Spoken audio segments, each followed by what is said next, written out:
అదే RTV app వార్తల్ని క్షణాల్లో చదివే అవకాశం ఉంటుంది. ఒక న్యూస్ పేపర్, ఒక టెలివిజన్ ఛానల్ మీ చేతుల్లో ఎప్పుడూ ఉంటాయి. ఈరోజు రాష్ట్రంలో మెడికల్ కాంట్రాక్ట్లో పనిచేస్తున్నటువంటి పారిశుద్ధ కార్మికులు, సెక్యూరిటీ గార్డులు, పెస్ట్ కంట్రోల్లో పనిచేస్తున్నటువంటి కార్మికులకి సమస్యలు పరిష్కారం చేయాలని చెప్పి, వేతనాలు సక్రమంగా చెల్లించాలని, అదేవిధంగా పిఎఫ్, ఈఎస్ఐ ఖాతాలకు సంబంధించి ఇంతవరకు జమ చేయని అమౌంట్లన్నీ కూడా జమ చేయాలని చెప్పి రాష్ట్ర వ్యాప్తంగా ఉన్నటువంటి సమస్యల మీద ఈరోజు రాష్ట్ర వ్యాప్తంగా జిల్లా కలెక్టర్ కార్యాలయం ముందు ఆందోళన కార్యక్రమం నిర్వహించడం జరుగుతోంది. అందులో భాగంగా అనంతపురంలో కూడా ఈ కార్యక్రమం నిర్వహిస్తూ ఉన్నాం.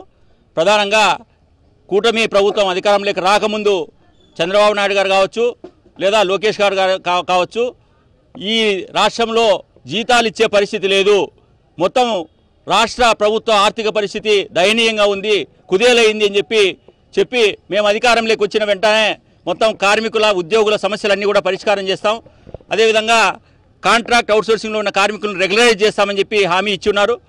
మరి 6 నెలలు అవుతుంది, ఇప్పటికి కూడా ఆ సమస్యలు ఇంకా పరిష్కారం కాలేదు. ప్రధానంగా మెడికల్లో కాంట్రాక్టర్లని నియమించినటువంటి గత ప్రభుత్వం 549 జీవో ప్రకారము 16,000 రూపాయలు వేతనం ఇవ్వాలని చెప్తే 16,000 రూపాయలు వేతనం అయితే మరి ప్రభుత్వం రిలీజ్ చేసింది. కానీ దానిలోనే కార్మికుల వాటా, అదేవిధంగా యాజమాన్య వాటా రెండు కూడా కార్మికుల దగ్గర నుంచి వసూలు చేసే విధంగా అగ్రిమెంట్లు కుదుర్చుకొని పెద్ద మరి తప్పు చేసింది.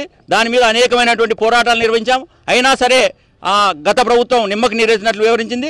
దాని మీద ఆందోళన నిర్వహించినప్పుడు గతంలో ప్రతిపక్షంలో ఉన్న నాయకులకి వినతి పత్రాలు ఇచ్చినప్పుడు మా ప్రభుత్వం అధికారంలోకి వచ్చిన తర్వాత ఈ సమస్యలన్నీ కూడా సరిదిద్దుతాం, ఖచ్చితంగా కార్మికులకి వేతనాలు నెలలా చెల్లించే విధంగా, అదేవిధంగా పిఎఫ్, ఈఎస్ఐ ఖాతాల్లో పడే విధంగా చేస్తామని చెప్పారు. ఇప్పుడు టెండర్లు పిలిచారు. పిలిచిన టెండర్లో కూడా 16,000 వేతనం అయితే వేశారు తప్ప 26,000 రూపాయలు ఏదైతే పార్లమెంటరీ బోర్డు చెప్పిందో ఆ 26,000 ఇవ్వడం లేదు. అదేవిధంగా సెక్యూరిటీ గార్డులకు 8,300 రూపాయలు ఇస్తా ఉన్నారు. నియమ నిబంధనల ప్రకారం 13,000 చిల్లర వాళ్ళకి ఇవ్వాల్సిన పరిస్థితి ఉంది, దాన్ని కూడా ఇవ్వడం లేదు. కాబట్టి ఇవన్నీ కూడా పరిష్కారం చేయాలని చెప్పి మరి కోరుతా ఉన్నాం. మరి పవన్ కళ్యాణ్ గారు కావచ్చు, చంద్రబాబు నాయుడు గారు కావచ్చు, మరి ఈ రాష్ట్రంలో ఉన్నటువంటి సమస్యలన్నీ ఓటు కూడా పరిష్కారం చేస్తామని చెప్పారు. మరి మేము ఒకటే విజ్ఞప్తి చేస్తున్నాం, మీరు ఈ టెండర్ల విధానాన్ని మార్చండి, కార్మికులకు అనుకూలంగా దీన్ని చేయండి. మీరు ఏదైతే కనీస వేతనాలు రావాలని గతంలో ప్రతిపక్షంలో ఉన్నప్పుడు పోరాడారో దానికి అనుగుణంగా మీరు దీన్ని మార్చాలని చెప్పి కోరుతున్నాం. మరి వైద్య ఆరోగ్య శాఖ మంత్రి కూడా మేము కలిసాం, ఆయన కూడా ఈ సమస్యలు పరిష్కారం చేస్తామన్నారు, చేయలేదు.